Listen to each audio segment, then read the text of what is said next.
Who are the real winners in this AI arms race?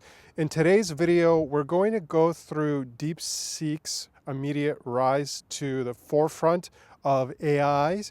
We're going to talk a little bit about businesses, and we're also going to talk about the corporations that are going to grow up around AI. AI will not be the dominant player.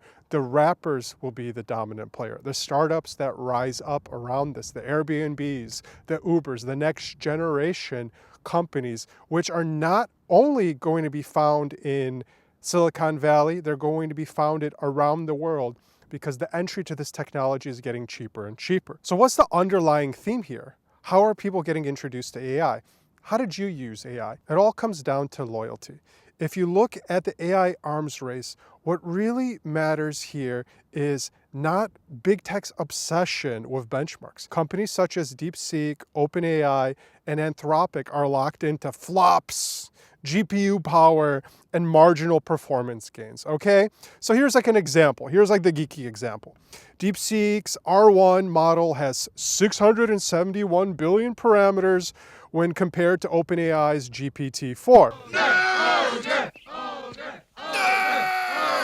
Yet most users don't need this level of complexity. What do you use AI for? Plan a trip, get some immediate information that you're looking up, stuff that saves you time, right? The reality check here is benchmarks don't solve real-world problems. One extra percentage point versus this competitor over that competitor does not do that. The average user just wants to save time for mundane tasks. So what really happened with DeepSeek and how did they rise from mediocrity to being a leader in the AI space? The West thought they sanctioned China with restriction to NVIDIA's A100 and H100 GPUs, the chips that power AI. But this seemed to have backfired. China responded with disruptive innovation, creating cheaper, efficient alternatives like DeepSeek. So the lesson here is focusing too much on hardware can stifle creativity, and it forces startups to thrive in the most difficult environments possible, which led them to focus on the one thing they did have control over, user experience. So what are these wrappers and why are they going to emerge as the real winners here? And why do businesses and startups care about this? What is a wrapper in the first place? So a wrapper startup is a company that builds a simple user interface,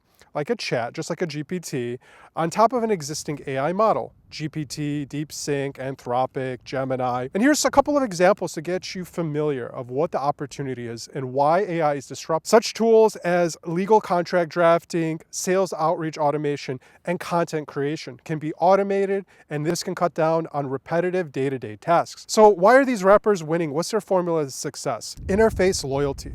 Users don't care about the model, they care about the ease of use and workflow integration. So for example, GPT's success wasn't due to its model, it was its dead simple interface that made AI accessible to anybody. And what are these wrappers doing? They're building a moat with their own customers that they own, because these wrapper startups create habit-forming products that users rely on daily.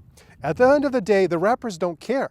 They're just going to plug into the latest AI, and at the end of the day, their user experience and their customers are getting a better product as they continue to innovate as the AI technology innovates. The commoditization of AI models, this is the one you really have to pay attention to. This is why they're not going to turn into trillion-dollar companies, because AI is one of the most deflationary pressure that we have in our economy, on our jobs, and everything at large. Here's an example. AWS disrupted the server marketplace. So just as AWS made servers cheap and ubiquitous, AI models are heading towards zero cost. So look at DeepSeek's open source model.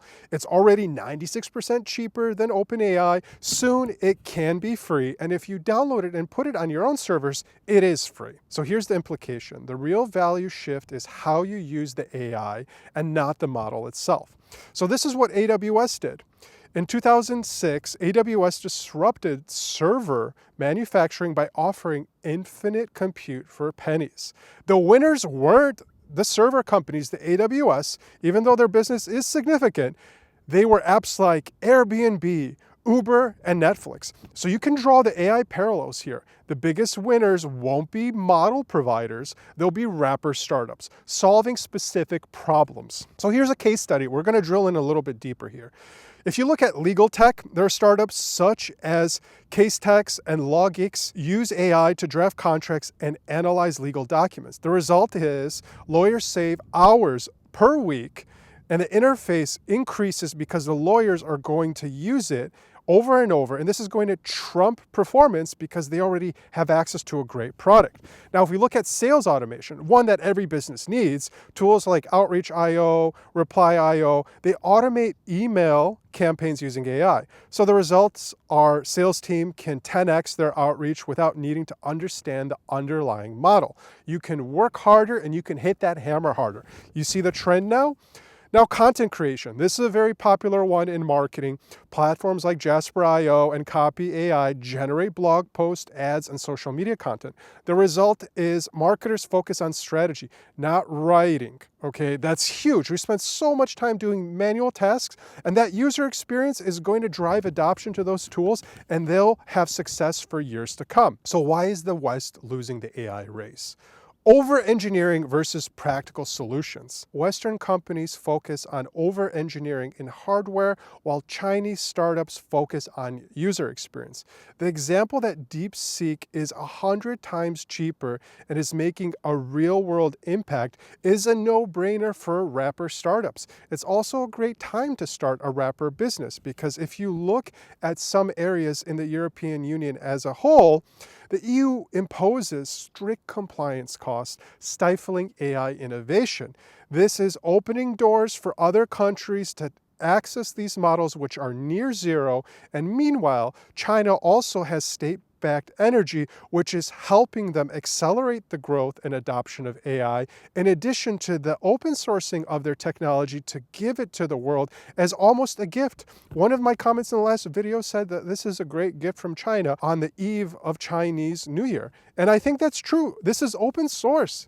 Anyone can change it and modify it and make it better. This is just the beginning. The future of AI, wrappers will rule. Imagine a startup that simplifies contract drafting for small businesses. It is going to win because it can solve particular problems better than any general purpose AI. It's going to be powered by a team of lawyers, and they're going to train it, and they're going to modify it, and they're going to own that particular model. Uber of sales outreach. AI tools that automate cold emails and follow-up. This is why they're going to win. It's going to integrate seamlessly into sales workflows, and it's going to create habitual use. The Netflix of content creation, a platform that generates videos, blogs, and social posts. It's going to win because it can become the default tool for creators regardless of the underlying model. As I said, you plug into whatever is better at that point in time. This is a great opportunity for businesses to pick different tools to help them reach their goals, whether it's sales, marketing, or any sort of workflow operation. And the opportunity for startups is huge. All you have to do is pick an industry that hasn't been transformed by AI yet. Healthcare, education, real estate, and build the simplest possible interface possible for one specific workflow. Focus on user experience. The moat isn't in the model, it is in the user experience and the tool that people reach for without even thinking. Embrace open source. Open models like DeepSeek R1 to build cost-effective solutions that scale. And the real winners of this AI race, well, the technology advantage is temporary.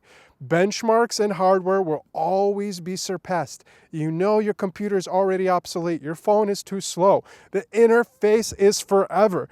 The loyalty is going to be there if startups can solve real problems and integrate into daily workflows, and this is how they'll dominate. And the real winners here is the biggest companies in AI won't be the ones building the models, they'll be the ones building the wrappers. They'll make AI useful for everyone. Tell me in the comments if you think the West or the East is going to dominate in this AI war. If you found this video helpful, make sure to like and subscribe.